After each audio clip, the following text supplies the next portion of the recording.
The University of Pittsburgh School of Arts and Sciences congratulates Paul Gartside as a winner of the 2010 Tina and David Bellet Teaching Excellence Award.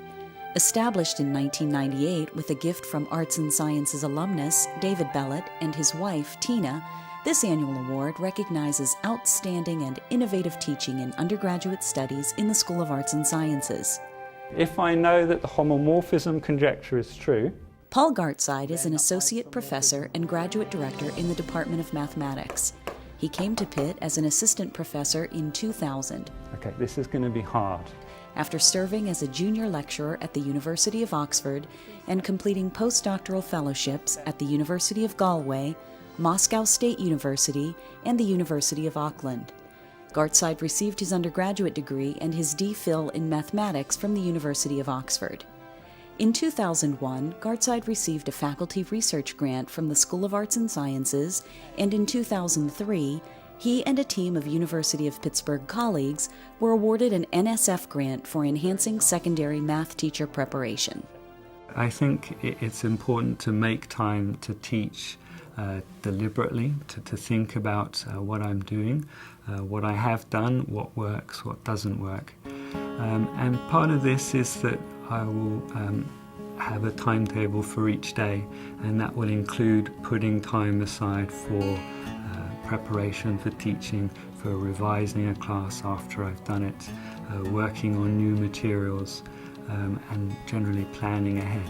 His lectures are always very well prepared, well organized. Every minute in his lecture is well spent for his students. We have a great combination of him lecturing, using examples to illustrate the concepts, and doing some in-class exercise. Sometimes we play games that's very fun and makes the course really interesting. He created such an engaging atmosphere, I think by being engaging himself. He was very friendly to us, he was very open. He was always open to any questions we would ask, and he encouraged group activity and questioning, and I think that's what kind of set him apart. We don't really understand subgroups. They're just random things which have been given to us. I'm enthusiastic about what I'm doing, so I'm just bubbling with enthusiasm to tell them about mathematics. He has great curiosity, which he really brings into the classroom. It really encourages the class to have the same sort of curiosity. Whenever he walks into a classroom, if it's a morning class, afternoon class, or evening class, you feel this energy and passion from him that cheers everybody up. But I'd like you to get together in pairs maybe and just think about how we might be able to do this. Notice that this space is a graph. It has vertices and edges. All right, move.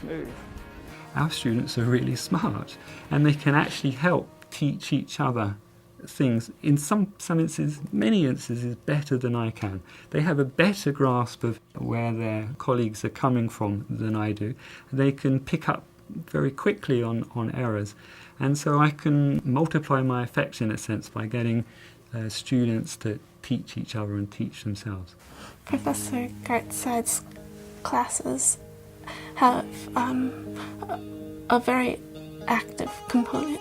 He has people work on problems and walks around the room and looks at them, and that's really very helpful because he provides instant feedback.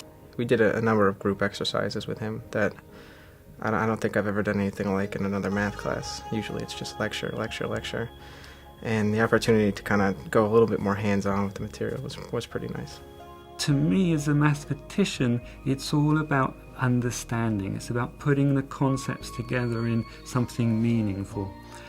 And so to do that, I like to break the lecture up into pieces where, true, at some points I'm imparting information, but at other places the students themselves are putting the bits together, doing experiments, doing puzzles. It gets them involved much more than if I just tell them what to do. He really knows how to teach undergraduate students. He has this ability to use plain language to explain very abstract mathematical concepts to students, like make them very easy, very approachable. Well, I love undergraduates. They're raw. They've yet to be exposed to the full beauty of mathematics. It's like I can grab hold of them and say, look at this is great. Perfect, that's exactly what we need. That's the great thing about undergraduates for me, is that they have so much to learn, so much excitement is waiting for them, and I get the chance to let them see that.